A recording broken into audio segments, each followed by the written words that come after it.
오늘 말씀의 제목은 주의 잔과 세례를 받으라 라는 제목으로 말씀을 나누겠습니다. 오늘 본문에 나타난 예수님을 비롯하여서 예수님의 제자들이 이루는 공동체는 그렇게 아름답지가 않습니다. 공동체가 아름답다라는 것은, 또 공동체가 아름다워서 빛을 발하고 제 기능을 할 수 있다는 것은 공동체의 리더와 구성원들이 동일한 목적을 갖고 함께 걸어갈 때입니다. 반면에 공동체가 가장 애처롭고 위태로워 보일 때는 리더자가 홀로 공동체를 끌고 가고 있다라는 느낌이 보여질 때죠. 그래서 구성원들의 마음이 뿔뿔이 갈라지고 흩어졌을 때, 이때 사실은 공동체가 굉장히 애처롭고 안타까운 것입니다. 지금 예수께서 이루신 이 공동체가 그런 상황 가운데 놓여 있다는 것이죠.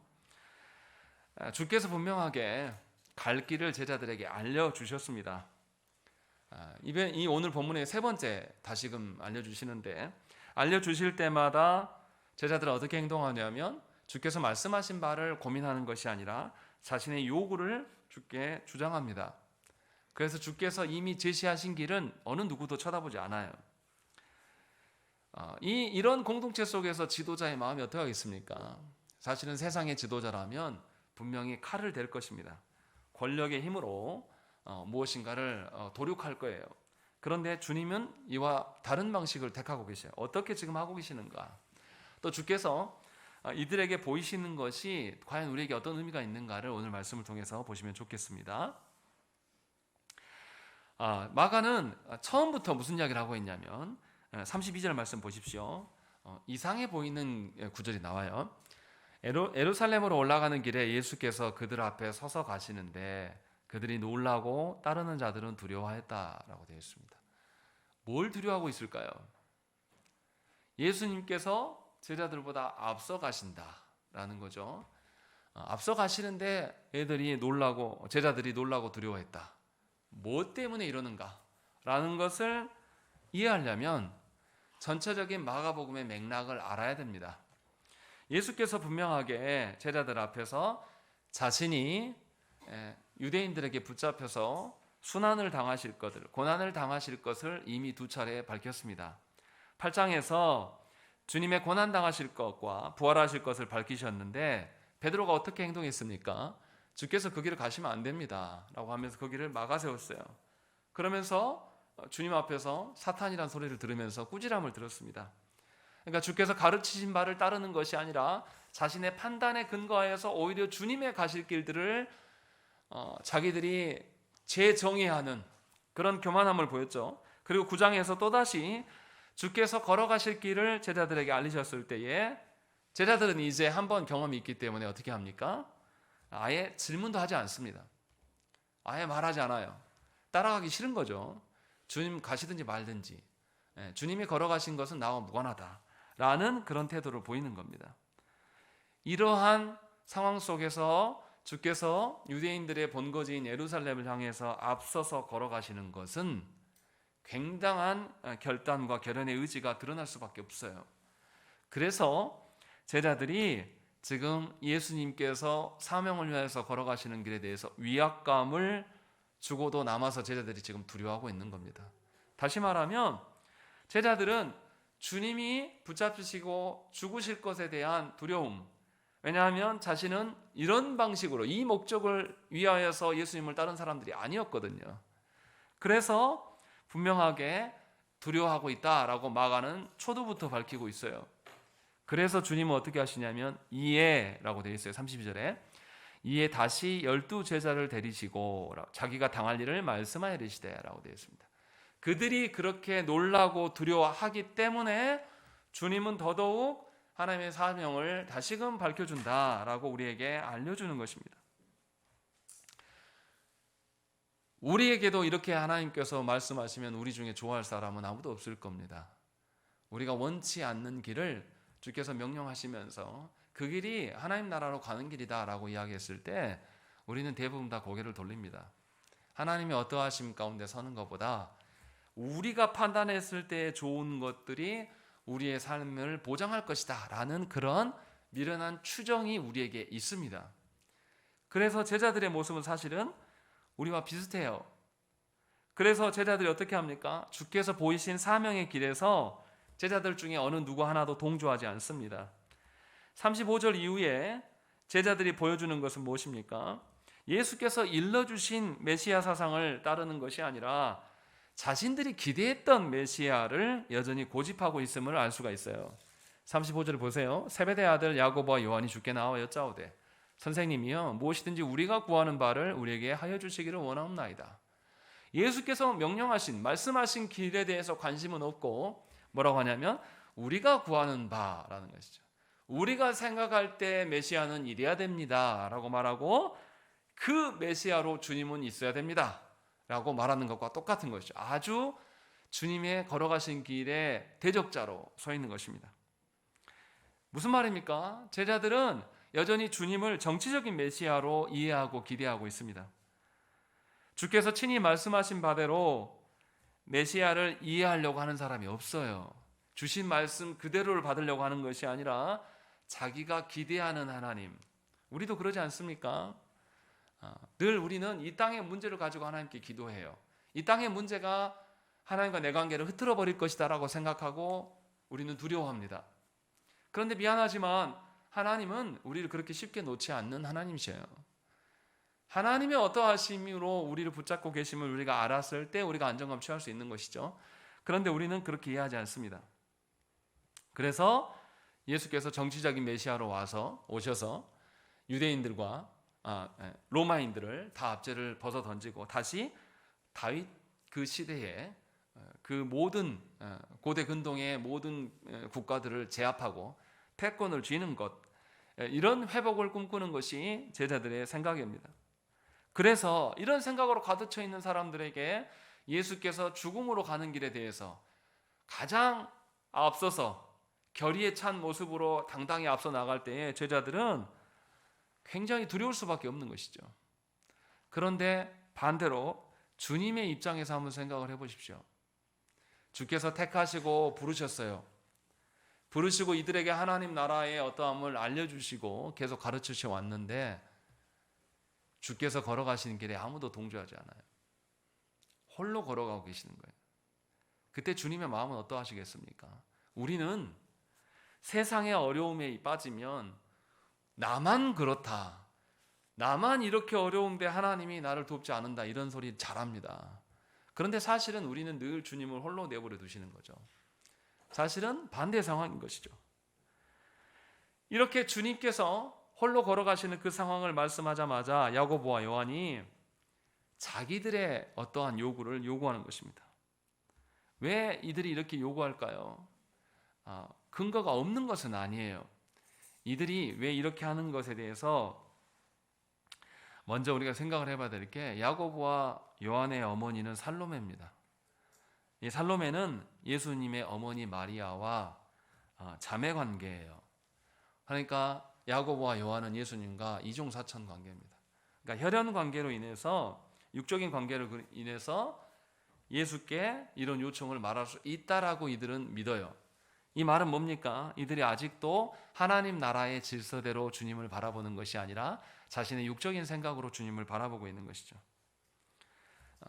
이렇게 하는 것이 주님께서 말씀하시는 하나님 나라의 질서를 파괴하는 일임에도 불구하고 이들은 이것을 이해하지 못합니다. 아니, 알고도 하지 않는 것이 더 맞다고 해야 되겠죠. 그런데 주님은 이들에게 화를 내지 않으십니다. 무엇을 원하는지 도리어 물으셔요. 우리 같으면 이렇게 몇 번이나 가르치는데도 헛소리만 하는 사람들에게 화를 낼 것 같은데, 주님은 무례한 요구에도 불구하고 어떠한 비판과 정죄함이 없이 제자들의 그 요구를 무릅쓰고 계신다는 것입니다. 주님이 얼마나 우리를 향하여서 참고 계시는가. 우리도 그렇지 않습니까? 하나님께 기도하는 제목들을 다 들어보면 진정 하나님 나라가 우리 가운데 이루어지지 않아서 애타는 사람 별로 없어요.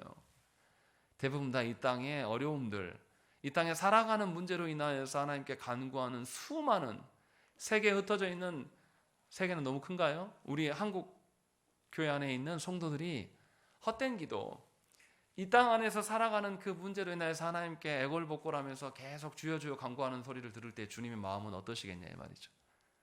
우리도 그 기도에 한몫도 동참하고 있는지도 몰라요. 그런데도 어떤 사람들은 뭐라 그러냐면 그렇게 해서라도 기도하는 게 더 낫지 않냐라고 이야기를 합니다. 이런 요청이 주님의 걸어가신 그 길에 동조하는 것입니까? 아니면 주님의 걸어가신 길에 대해서 계속 부인하고 부정하는 것입니까? 이것은 주님을 더 외롭게 하는 것일 뿐이에요. 그런데 조국교회 안에서는 그렇게라도 기도하는 것이 좋다라고 가르치는, 또 그렇게 말하는 일들이 너무 비일비재합니다. 엉터리 같은 거죠. 얼마나 주님의 마음을 아프게 하고 얼마나 주님 앞에서 대적질하고 있는지를 우리는 이해하지 못합니다. 그냥 우리의 종교성에 근거하여서 기도만 하면 된다. 그 기도의 내용이 지금 제자들이 더더구나 예수님과 혈육의 관계이고 친인척이면 더 잘해야 되지 않겠습니까? 그런데 역으로 그러하기 때문에 주님께서 주님이 승리하게 될 때 한 자리 달라고 요구하는 것, 이것은 사실은 말하지 않는 게 더 좋은 거죠. 그런데 말하고 있어요. 그리고 그것이 합당한 것처럼 말한다는 것입니다. 이 제자들은 예수님께서 이루시는 것보다 자신들의 그 결정이 훨씬 더 급합니다. 그래서 분명하게 앞에서 부자 관원이 어땠습니까? 예수님의 말씀 앞에서 실패하고 돌아갔어요. 그때 베드로가 뭐라고 합니까? 저 부자는 실패했는데 우리는 가족과 생업을 다 버리고 오지 않았습니까? 라고 말하면서 자신들은 다르다라는 논리에 빠져 있는 것이죠. 조국교회가 그러지 않습니까? 헛된 기도를 하는 사람이 있고, 또 나는 헛된 기도만 하는 사람이 아니야. 나는 주의 일을 하려고 목사가 됐어. 나는 주의 일을 하려고 개척을 했어. 이렇게 말하면서 나와서 나는 너희들과 달라 라고 말하고 있는 이 조국교회 현실, 이것이 오늘 본문에 그대로 드러나 있는 겁니다. 이러한 우리들의 이 엉터리 같은, 각자 다 파편적으로 각자 따로 놀고 있는 이 모습을 보면서 하나님께서는 어떤 마음이 드실까요? 마가는 이것을 우리에게 생생하게 보여줍니다. 과연 이 말씀을 읽고 있는 너희는 어떠하냐? 라고 묻고 있는 거죠. 이러한 모습들, 사실은 이 속에는 누구도 포함되어 있습니까? 마가 자신도 여기에 포함되어 있어요. 마가도 그런 사람 중에 자기가 하나였다라고 지금 고백하고 있는 거죠. 그런 속에서 지금 주님이 우리에게 어떻게 하셨는가 라는 것을 회상하면서 이것을 기록한 거예요. 이미 주께서 죽고 부활하시고 승천하신 이후에 마가가 이 글을 쓰고 있는 거죠. 그러면서 자신의 죄악이, 자신의 죄성이 얼마나 지나친 것인가, 하나님이 주신 말씀 앞에서 우리는 살짝 비껴나가도 된다라고 생각을 합니다. 그런데 그것이 얼마나 큰 하나님을 향한 도전이고 하나님을 향한 대적이었는가를 마가는 우리에게 분명하게 보여줍니다. 그리고 이러한 속에서 이들이 얼마나 오해했는가를 알려줘요. 마가복음에는 안 나왔는데 마태복음에 뭐라고 말씀이 나왔냐면, 마태복음 19장 28절 말씀에 예수께서 이르시되 내가 진실로 너희에게 이르노니 세상이 새롭게 되어 인자가 자기 영광의 보좌에 앉을 때에 나를 따르는 너희도 12보좌에 앉아 이스라엘 12지파를 심판하리라 라고 주께서 말씀하셨어요. 그러니까 제자들은 이 말씀을 듣고 어떻게 생각한 거냐면 권세를 누리는구나 라고 착각을 한 거예요. 근데 주께서 말씀하시는 것은 하나님 나라의 질서를 말하는 거였지 이 땅의 권세가 아니었거든요. 그런데 제자들은 이것 하나 하나님께, 예수께 질문하면서 주님의 의도가 무엇입니까? 라고 듣고자 하는 사람이 없었다라는 것이죠. 자신이 원하는 방식으로 주의 말씀을 각색해요. 그래서 권세 잡음이 합당하다라고 이야기를 하고 있는 겁니다. 이 일은 야고보와 요한만 하지 않았습니다. 그의 어머니 살로메까지 찾아와서 우리 아들들 좋은 자리에 앉으면 꼭 앉혀주세요 라고 요구합니다. 살로메는 예수님이 자기 조카거든요. 그러니까 이모가 와서 부탁한 거예요. 그럴 수 있다, 충분히 그래도 괜찮다라고 생각하는 논리로 주께서 이뤄낸 공동체를 완전히 질서를 무너뜨리고 있는 사람들, 이것이 오늘 본문에 계속 드러나는 것입니다. 그런 속에서 예수님께서 결의를 띠고 예루살렘으로 향하여서 앞서 나가시니 제자들은 얼마나 두려웠겠습니까? 이게 아닌데, 주님이 예루살렘 가서 권세를 잡고 정치적인 메시아가 돼야 되는데 주님이 전혀 다른 방식으로 서 있고 그렇게 나아갈 때 이들은 주님 앞에 항거할 수밖에 없는 거예요. 우리도 그런 사람일 수 있다는 거죠. 이 땅에서 만들어 놓은 질서 가운데서 내가 적응을 못하고 이 땅에서 내가 권세 잡은 자가 되지 못해서 우는 자들이 있어요. 목사 중에도 있습니다. 목회 크게 하고 싶고 거대하고 싶은데 하나님 안 주니까 그것 때문에 우울증에 걸려서 괴로워하는 사람이 있어요. 제가 일부러 목사 얘기를 하는 겁니다. 여러분들 이야기하면 여러분들이 또 상처될까 봐. 여러분들 중에도 있습니다. 우리가 무엇 때문에 하나님 앞에서 전전긍긍하는지를 다시금 점검을 해야 돼요. 하나님이 우리를 바라보시는 그 기준이 이 땅에 우리가 세워놓는 그 질서, 아까도 말씀드렸지만 소리문답 시간에도 말씀드렸지만 몇 살 때에 어디 학교를 가고 어디 그 과정을 거쳐서 걸어가는 것이 합당한 인간의 제대로 된 길이다라고 생각을 그 누가 정했습니까? 얼마 된지 아는 이야기예요. 100년 전 사람들이 이거 지키지 않았습니다. 종교개혁 당시의 사람들은 이런 루틴으로 살아가지 않았어요. 그래도 하나님의 뜻 안에서 잘 살았습니다. 근데 우리는 놀라운 것은 이 거짓된 질서 안에서 나를 집어넣어놓고 그렇게 되지 못하는 것 때문에 스스로를 굉장히 위태롭게 만들고 스스로 전전긍긍하면서 살아요. 하나님께서 보시는 하나님 나라의 질서는 이 땅에 갇혀 있는 게 아니라 영원한 질서로 우리를 보시는 거예요. 그래서 하나님께서 우리를 그렇게 이끌어 가시는 겁니다. 그러니 이 땅에서 내가 승승장구하고 권세 잡는 거 하나님 두시겠습니까? 이 땅에서 권세 잡으면 아예 하나님 떠나서 저 멀리 가서 돌아오지 않을 텐데 하나님께서 인도하심을 우리는 아예 존중하지 않아요.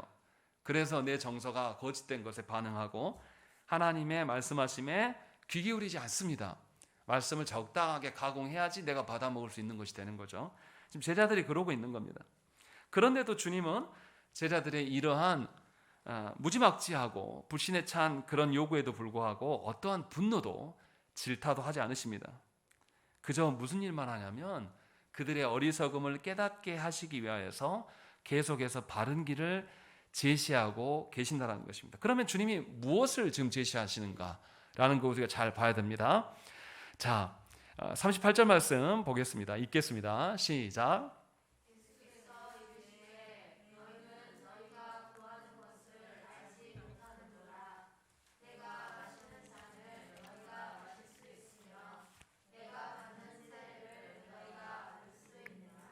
주님 두 가지를 말씀하십니다. 주님이 받으실 잔과 세례에 대해서 언급을 합니다.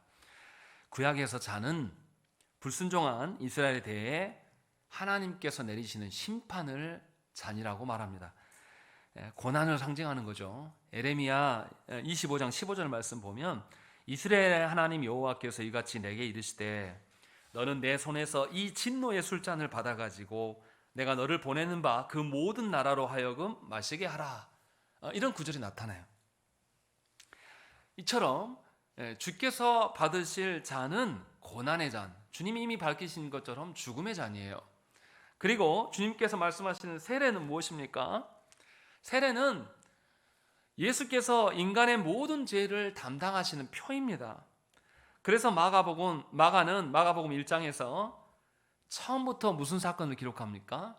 주께서 세례 받으시는 장면을 시작으로 복음에 시작됩니다. 예수께서 이렇게 죽으실 것이다. 너희 모두를 위하여서 이 땅에 죽으러 오신 분이다라는 것을 처음부터 밝혀놓고 시작하고 있는 겁니다. 그래서 예수께서 걸어가시는 그 길은 우리 모든 죄악을 짊어지고 가시는 하나님의 심판을 향해서 걸어가시는 거예요. 그리고 예수의 좌우편에 앉는다는 의미는 뭡니까? 그러면 당연히 이 예수님의 권세의 좌우편에 앉는 사람들은 주님의 심판의 잔과 주님께서 걸어가신 십자가의 길을 함께 짊어지고 가야 될 사람들이에요. 제자들은 이러한 의미를 전혀 알지 못했습니다. 그리고 자신 있게 39절에 뭐라고 합니까? 그들이 말하되 할 수 있나이다 라고 이야기하는 것입니다. 얼마나 주님이 마음이 답답하고 속이 터지셨을까요? 의미를 전혀 알지 못하고 교만하여서 할 수 있다라고 말하는, 마치 우리가 조금 은혜 받으면 모든 것을 이룰 수 있을 것처럼 하나님께 너무 과대하게 하나님 앞에 막 결단하는 그런 것들이 있어요. 그리고 나중에 그 결단을 지키지 못해서 스스로 힘들어하는 그런 모습과 닮아 있는 거예요. 주 앞에서 걸어간다라는 것은 우리의 능력과 우리의 의지로 인하여서 세워가는 것이 아니에요. 분명하게 하나님을 의지하여서 하나님께서 베푸신 바로 우리가 걸어가는 거죠. 이것이 우리의 삶인데도 우리는 늘 우리의 어떠함으로 서 있는 거죠. 자신이 상상하고 기대하는 바를 근거로 주님을 따르겠다, 이렇게 말하는 허무맹랑함이 여전히 있어요. 주님이 가르치시는데 돌아보지 않는다라는 거죠. 여전히 안 듣고 있는 겁니다. 그런데도 주님은 다시금 오해를 또 교정해 주십니다. 이 중요한 말씀입니다. 39절과 40절 말씀, 예수께서 말씀하신 부분만 읽겠습니다. 빨간색이죠. 우리 읽겠습니다. 시작.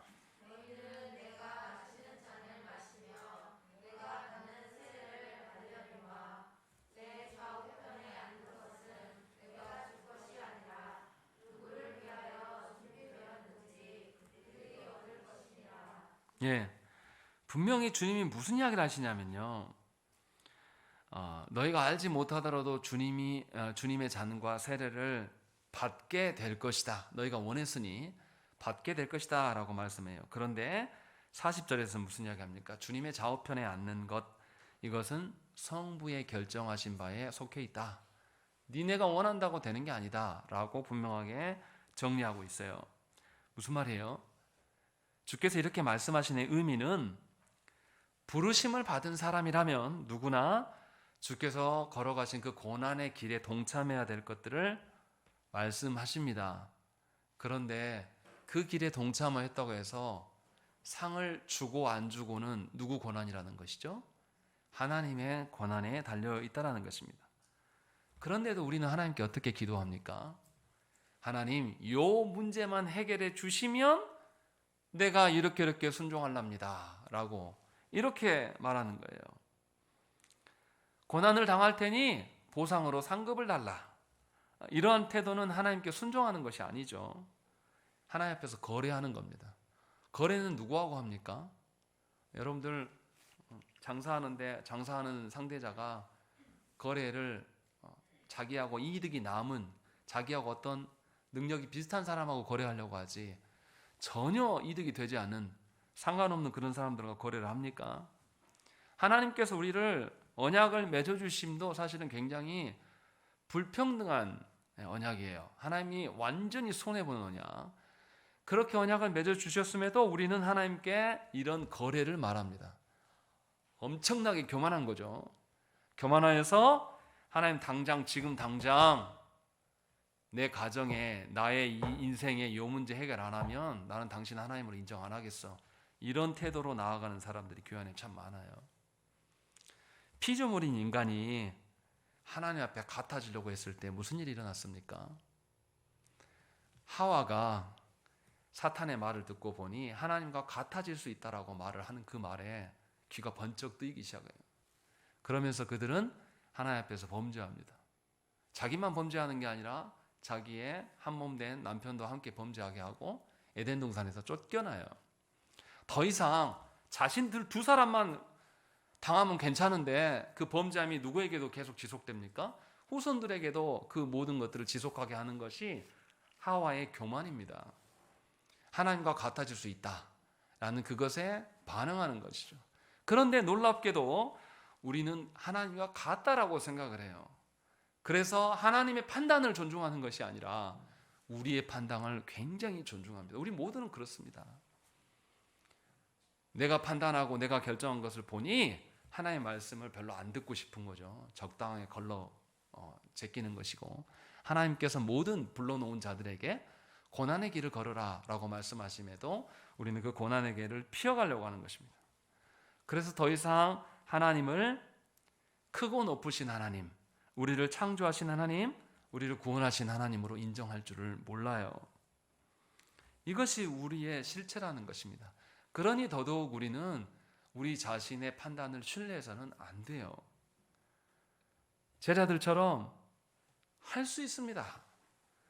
이런 소리 함부로 하는 게 아니라는 거죠. 하나님께 의탁하는 것이 우리가 해야 될 일이라는 것이죠.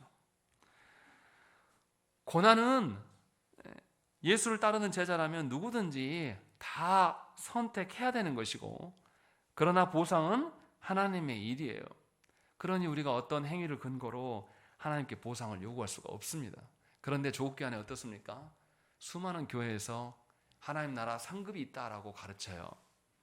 그렇게 교만하게 가르쳐 왔다란 말이에요. 그러니 하나님과 거래하려고 그러죠. 아직도 내 문제가 해결되지 않으면 하나님을 인정하지 못하겠다라는 것이에요. 그런데 진짜 믿음은 무엇입니까?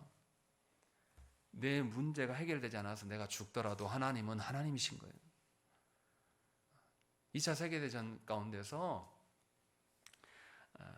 나치에 반대하면서 독일 교회에서 죽어가는 목사님들이 꽤 있었습니다.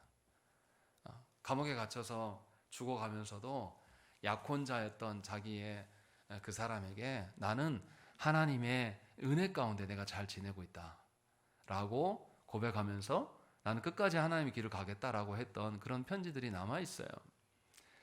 그것이 믿음의 사람인 것이지, 나치에 동조하면서 이 하나님께서 세운 종이다라고 말하는 것이 정말로 하나님의 사람들이겠습니까? 그럴 수 없다라는 거죠. 분명하게 하나님의 내 상황이 이해가 되지 않고 내 상황이, 내가 당하는 이 고난이 도무지 받아들이기 힘든 상황일지라도 여전히 하나님은 우리 하나님이시라는 것이죠. 그것을 우리가 인정할 수 있어야 된다는 거예요. 지금 주께서 그렇게 말씀하고 있는 거예요. 그래서 너희가 고난당하는 것은 너희 부른 모든 자들에게 행한 일이지만, 고난당했다고 해서 너희들에게 하나님께서 상 주실 것은 하나님의 주권에 있다 라는 것을 우리에게 말씀하고 있는 거예요. 그러니 저와 여러분들이 하나님 앞에서 이 질서를 깨트리면서까지 나의 어떠함을 이야기하는 것은 하나님의 하나님 되심을 부정하는 것입니다. 생각을 해보십시오. 하나님 우리를 창조하지 않으셨다라면 우리 어떻습니까? 아예 생각조차 할 수 없어요. 또 하나님께서 우리를 구원하지 않으셨다라면 우리가 하나님 앞에서 무엇을 요구할 수 있습니까? 사실은 우리는 그런 존재예요. 그런데 우리는 우리의 존재됨을 계속 부인합니다. 아니, 하나님 없어도 우리는 원래 있었어 라는 그런 교만함, 그것을 근거로 인하여서 살아간다는 거죠. 그래서 그 다음 장면에도 뭐가 나옵니까? 주께서 분명히 이렇게 가르쳤음에도 불구하고 10 제자가 듣고 야고보와 요한에 대하여 화를 냈다라고 이야기하는 것입니다. 왜 화내겠습니까? 얘네들 둘만 높은 권좌에 앉으니 질투가 나죠. 그것에 대한 화를 내고 있는 겁니다. 그러니까 제자들이 어떻습니까? 주님의 말씀을 듣기나 합니까? 전혀 안 듣는 거예요. 예수께서 말씀하셨는데 안 들을 정도면 이 사람들 누가 설득하겠습니까? 그러니까 주님이 지금 이루어가시는 이 공동체는 굉장히 애처롭고 아픈 공동체예요. 우리가 생각하는 것과 달라요. 그래서 주님께서 분명하게 이 부분에 대해서 다시 교정하십니다. 이거 교정하실 필요가 없는 이야기거든요. 앞서서 처음에 주님이 밝히신 것에 순종했으면 끝날 이야기인데, 그렇지 않으니까 이들을 계속 주님이 다시 교정하시는 거예요. 무슨 이야기 하십니까? 42절 보세요. 이방인의 집권자들이 그들을 임의로 주관하고 그 고관들이 그들에게 권세를 부리는 줄을 너희가 알거니와 너희 중에는 그렇지 않을지니 너희 중에 누구든지 크고자 하는 자는 너희를 섬기는 자가 되고 너희 중에 누구든지 으뜸이 되고자 하는 자는 모든 사람의 종이 되어야 하리라 라고 이야기하는 것이죠. 10명의 제자들이 말하는 것, 화를 내는 것은 세상의 방식이다. 세상의 권세 잡은 자가 이 권세로 인하여서 모든 것이 가능할 것으로 생각하는 그 방식으로 너희가 서 있는 거다라고 주님께서 알려주는 것이죠. 여기서 이제 우리가 오해하지 말아야 될 것은 44절의 말씀입니다. 너희 중에 누구든지 으뜸이 되고자 하는 자는 모든 사람이 종이 되어야 하리라. 이 말씀을 오해하는 사람들이 있어요. 어떻게 오해합니까? 세상에서 권세 잡으려면 섬겨야 돼 라고 말하는 겁니다. 이 말의 의미가 뭡니까? 세상에서 성공하는 방법을 주님이 알려주셨다라고 이것을 남용하는 인간들이 있어요. 주께서 말씀하시는 것은 그 의미가 아니에요. 주께서 말씀하시는 이 으뜸의 개념은 하나님 나라의 질서 가운데서의 으뜸이에요. 다시 말하면 섬김을 받는 기쁨이 아니라 다른 사람을 섬김으로써 얻는 기쁨을 발견하라. 이 말씀을 우리에게 하고 있는 거예요. 그래서 다른 사람에게 명령하여 얻는 기쁨이 아니라 다른 사람들을 사랑함으로 얻는 기쁨을 발견할 것들을 주께서 지금 말씀하고 있는 것이지, 주께서 성공의 방편을 우리에게 알려주신 것이 아닙니다. 그런데 조국교회 안에서 무슨 일이 있습니까? 제가 듣는 말 중에 제일 정말 듣기가 거북한 말씀이, 무엇인가를 대접하고 나서 내가 심는 겁니다, 있다고 소리하는 거예요. 심긴 뭘 심어요?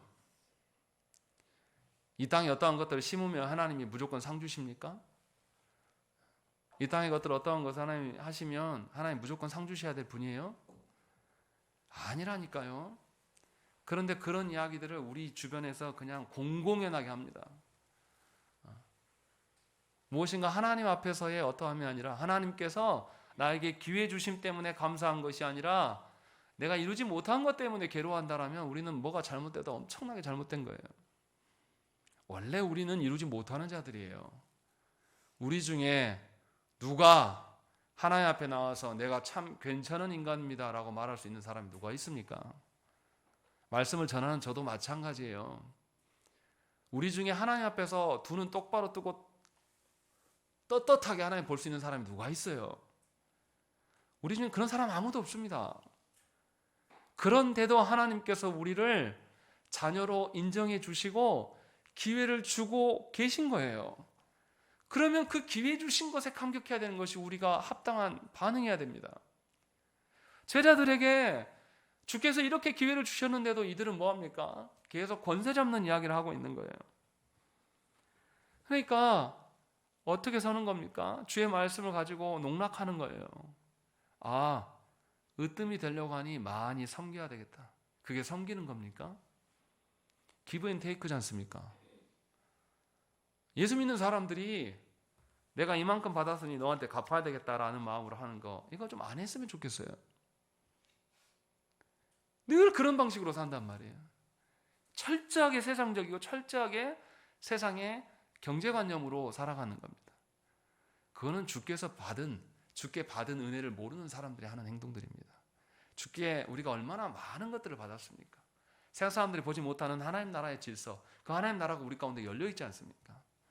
그런데 그 질서의 어떠함으로 우리가 차고 넘쳐야 될 우리들이 도리어 더 인색하다라는 거죠. 그래서 세상 사람들에게 어떻게 이야기하죠? 내가 너에게 심는다. 심기 뭘 심어요? 세상의 더러운 방식만 계속 고집하는 거죠. 세상 논리를 끌어와가지고 이게 하나님 나라의 질서다라고 말하는 거 아닙니까? 제자들이 지금 그러고 있는 거예요. 얼마나 주께서 마음이 아프시겠습니까? 그리고 우리끼리는 속일 수 있을지 모르겠어요. 그런데 하나님을 속일 수 있는 사람은 없습니다. 우리가 어떤 마음으로 누군가를 섬겼는지를 하나님 다 아셔요. 그래서 누구에게 상급을 줄지 말지는 하나님이 결정하시는 겁니다. 우리끼리는 속일 수 있어요. 왜 저 사람이 나에게 갑자기 이렇게 하는지 나는 잘 몰라요. 그것을 알고 싶지도 않아요. 그냥 하나님 앞에서 살아가면 되는 거예요. 그것을 말하고 있는 거죠. 그런데 제자들은 그러지 못하고 있는 거죠. 결정적인 것은 뭡니까? 45절의 말씀이에요. 한번 읽겠습니다. 시작.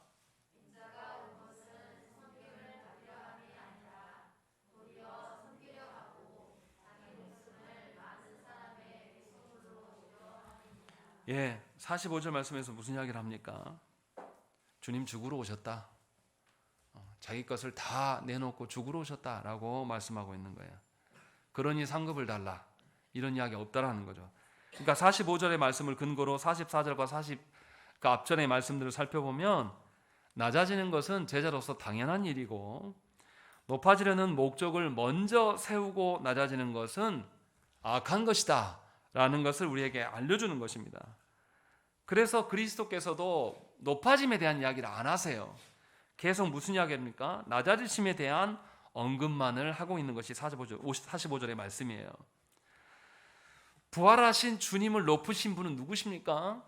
예수 스스로 높아지신 것이 아니에요. 성부께서 그를 높이신 거예요. 그러니까 그리스도께서는 높아짐을 처음부터 목적하고 죽음의 자리로 가신 것이 아니란 말이에요. 그런데 우리는 이것을 오해해서 착각한단 말이에요. 우리 방식대로 강호하고 우리가 높아지는 방편을 위하여서 섬기겠노라, 높아지는 방편으로 내가 낮아지겠노라 라고 하는 사람들이 너무나 많아요. 이런 사람들 겸손한 척합니다. 그런데 실제로는 교만한 것이고, 섬기는 듯하지만 결국은 칭찬을 원하는 것이고, 버리는 듯하지만 더 많은 것을 얻으려고 지금 하고 있는 거예요. 이렇게 은밀하게 사람들을 속일 수는 있어요. 그리고 그것들을 또 교회가 조장하면서 그런 방식으로라도 섬기는 자들의 자원을 끌어와서 힘을 얻으려고 하는 사람들이 또 있습니다. 서로 속고 속이고 이것에 대한 무한 반복인 것이죠. 근데 다시 말씀드리지만 사람은 속일 수 있지만 하나님은 속일 수 없습니다.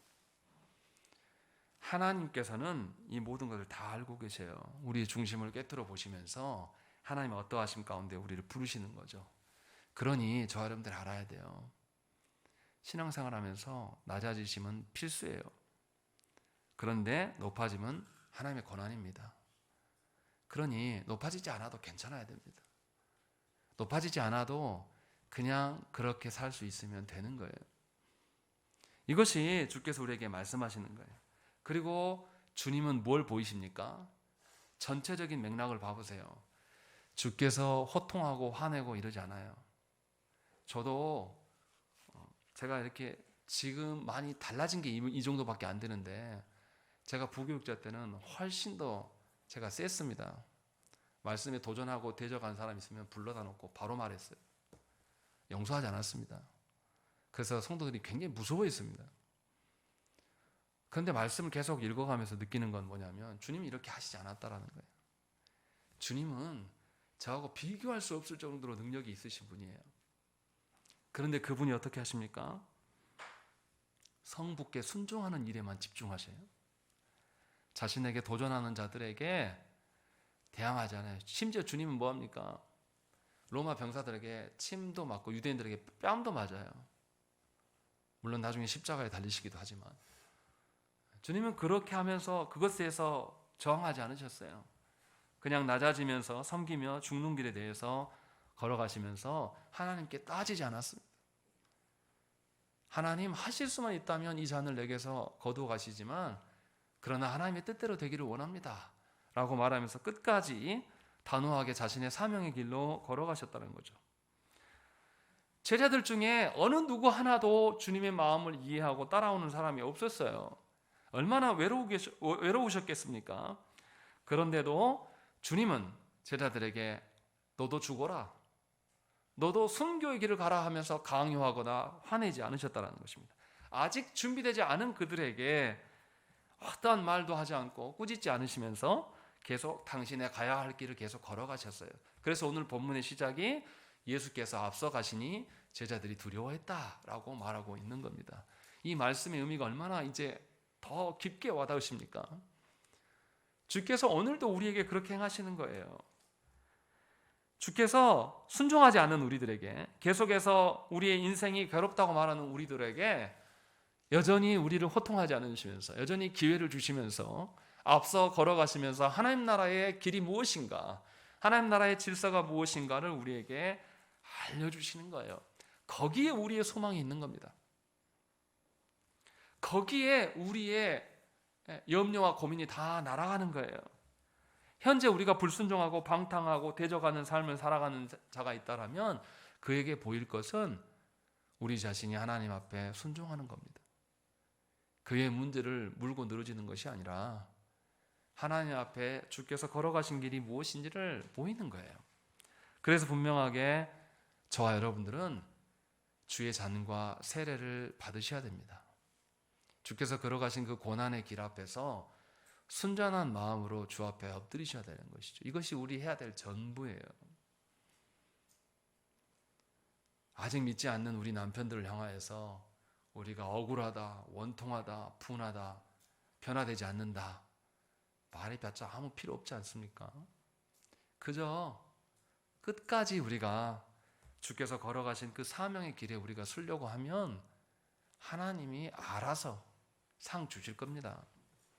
안 주실 수도 있겠죠. 그러나 안 주셔도 안 주셔도 최소한은 우리에게 뭘 주셨습니까? 우리에게 기회를 주셨어요. 다른 사람들에겐 기회를 주시지 않았으나 이미 우리에게는 하나님 나라의 질서를 볼 수 있도록 기회를 제공하시고 그 길 가운데 우리에게 초청하신 것입니다. 이 기회를 놓치지 마십시오. 하나님께 주시는 기회는 영원하지 않아요. 분명하게 하나님께 주신 기회도 한계가 있습니다. 끝이 있어요.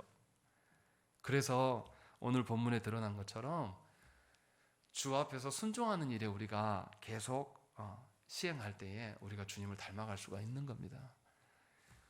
목회자로서 말씀에 순응하지 않고 대적하는 사람들을 만나면 굉장히 화가 나요. 지금은 그러지 않지만 부목사 때 그렇게 말씀에 대적하는 사람들, 저 와서 제 면전 앞에 욕하는 사람들 이래 봤을 때 잠을 못 잤습니다. 제가 너무 화가 나서 정말 목사 이거 띄워버리고 가서 멱살을 잡고 어떻게 해버리고 충분히 그럴 수 있거든요. 그때는 그런 생각 많이 해서 잠을 잘 못 잤어요.